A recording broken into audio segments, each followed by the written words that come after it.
আবারও রেল দুর্ঘটনা কবলে পড়ল হাওড়া মুম্বাই এক্সপ্রেস। ঝাড়খণ্ডের চক্রধরপুরে বেলাইনে হয়ে পড়ল হাওড়া মুম্বাই এক্সপ্রেস। লাইনচ্যুত মালগাড়ির 4 বগি লাইনে ছিটকে পড়ল আর তাতে এসে ধাক্কা মারেন হাওড়া মুম্বাই এক্সপ্রেস গাড়িটি। দেখুন, প্রথমেই যারা দুর্ঘটনাগ্রস্ত হয়েছে তাদের প্রতি আমাদের সহানুভূতি জানাচ্ছি। যারা দুজন মারা গেছেন তাদের পরিবারের প্রতি সহানুভূতি। দুর্ঘটনা তো দুর্ঘটনাই, এই দুর্ঘটনা অনভিপ্রেত।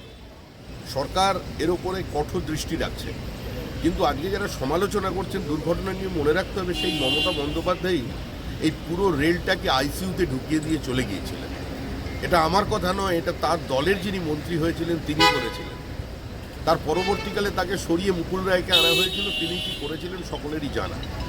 তাই ঘোষণা সর্বস্ব তৃণমূলের যে রেল মন্ত্রক পরিচালনা তারও কিন্তু খেসারত আজকে দিতে হচ্ছে। আর আজকে এই রেলের ট্র্যাকগুলো ঠিক করবার জন্য বর্তমানের সরকার চেষ্টা করছে। দুর্ঘটনা হয়েছে দুর্ভাগ্যজনক, সরকার দায় এড়াবে না, সরকার এদের পাশে থাকবে।